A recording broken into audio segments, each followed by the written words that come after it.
Do you remember that one compliment you got years ago, but it's still stuck with you to this day, just because it was so powerful? Or maybe you remember that harsh insult that someone said, and it hurt so bad that you still remember it, even though it was from ages ago. Well, I'm curious as to which one holds more power for you, the compliment or the insult. And I think it's clear to see that just the fact that we remember these words and these things that people said, even though they were a super short moment, just that tiny little moment holds a lot of power for us, those words that were said. And I think it's clear to see that words carry power.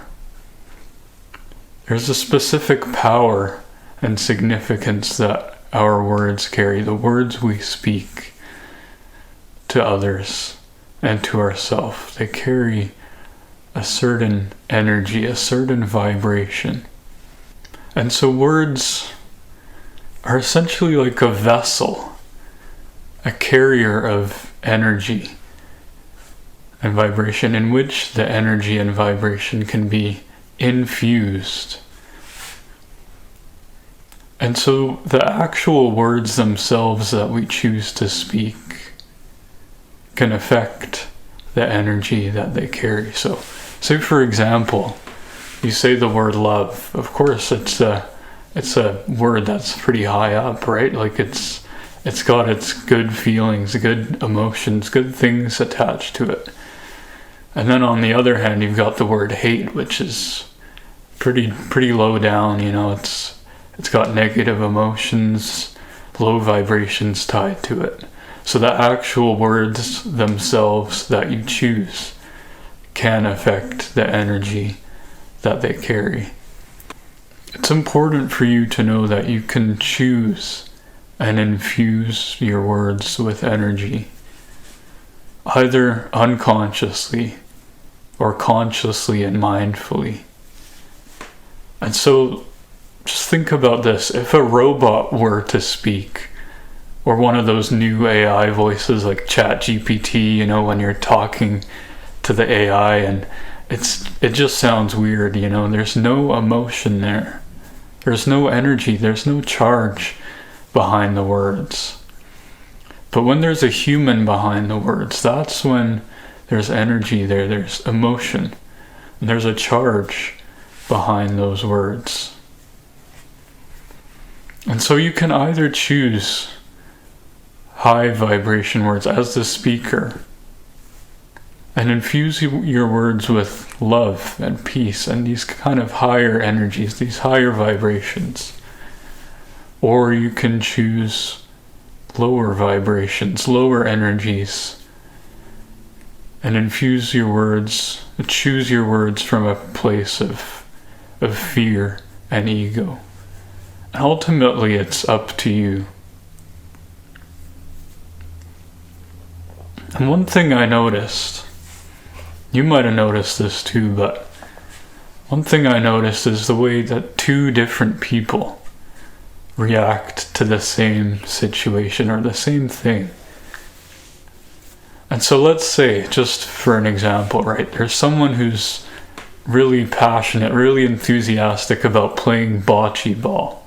This is just what's come into my head, right? You know that game where you throw those little balls in the grass and try and get them to a specific spot. I don't really know how it goes, but let's say there's someone who's really enthusiastic about playing bocce ball, and so they're with a group of friends or a group of people, and so they're saying, oh yeah man, I really love playing bocce ball, and then they're just expressing their enthusiasm and just, you know, being joyful and coming from a good place, and then someone in the group says, oh man, who would want to play that? Who would want to play bocce ball? And kind of laugh and make a joke and not just, you know, feel that energy. It probably doesn't feel that good for for the person who's expressing their happiness or passion for this thing that they're talking about. Even if it's a joke, even if the person who said those words intended it as a joke, it might still get to the bocce ball person. It might still get to them and hurt them. And so now imagine the other side of this. Imagine that same person is expressing their joy about this game, this bocce ball game that they so genuinely love. And then someone else in the group says, "Oh, that's awesome. And then tell me more." Ask questions, they ask questions about these things, or they show interest into what the person is, passionately expressing. And I bet you feel that emotion too, it feels good. The person who is talking about their bocce ball stuff probably feels happy. I feel excited that someone else is interested in what they're expressing and the things that they're passionate about.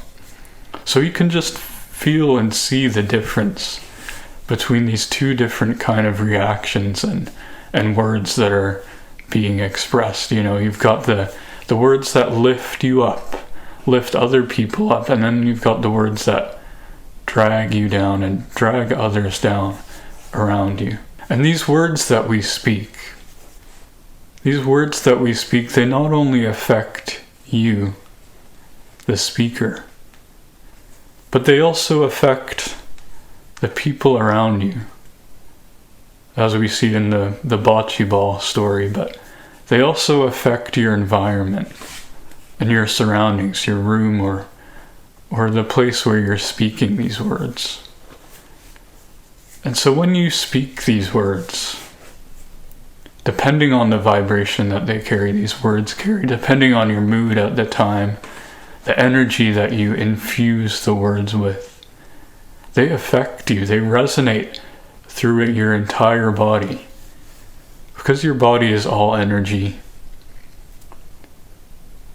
your voice is all energy, your words are all energy, the sound that comes out of you is all energy. And so these words that you say, the way they come out of you as sound, they resonate through your entire body. And this affects you. If you speak positive, high vibration words, well, that's going to run through your body, because that wave, that sound wave, that energy wave is resonating through you and amplifying through you. It's already in your head, but once you speak these words, they go through your entire body. You amplify them. It's like you clarify these words within yourself. And so, on the other side, if you're speaking low vibration, low energy words, that's going to run through your entire body too, because it's in your head and you're just essentially launching these sound waves through your entire body. And so say you speak hurtful words to someone. Not only do you hurt the person you're speaking to, but you hurt yourself in the process. Because you're thinking these thoughts, and then you're essentially reinforcing them by speaking them into existence, speaking them into the world. You're reinforcing them within yourself, in your body. And so if you're speaking kind, loving words, you'll literally heal yourself and the person you're speaking to, even if it's just a tiny little bit of healing or positivity that runs through your body, that runs through the other person as energy and as sound and as frequency, as vibration. And these words that we speak, the words that you speak, they affect your environment as well, your surroundings. Maybe you've walked into a room where there was just an argument and you feel it. You can feel that energy. It's kind of dark or low or something. You can feel that something's happening there. And so it's clear that the words we speak affect our surroundings too, because it's all energy. Everything is energy. Our words carry a bit of our aura, a bit of our energy, and we can leave those behind. And so I'd rather leave behind positive energies, positive auras, positive words. It's because there's a way that words change the energy of the environment and the surroundings. And once they're spoken into the air, into the existence, into the world, from your thoughts, from your mind, it's like they clarify that energy, they solidify that thought or that vibration, and they kind of amplify it into the world, into existence. They amplify the energy that they carry. And so from now on, I want you to speak mindfully. I want you to speak with intention. Speak with the knowing that you can raise your vibration. You can raise the vibration of those around you, or you can lower your vibration. You can lower your vibration of your surroundings. The words you choose have a profound effect on you, the people around you, and your environment. It's just this realization alone can help you immensely in your thoughts, in the way you feel in your body, help you with your relationships, your outlook on life, and it can help you on your spiritual journey.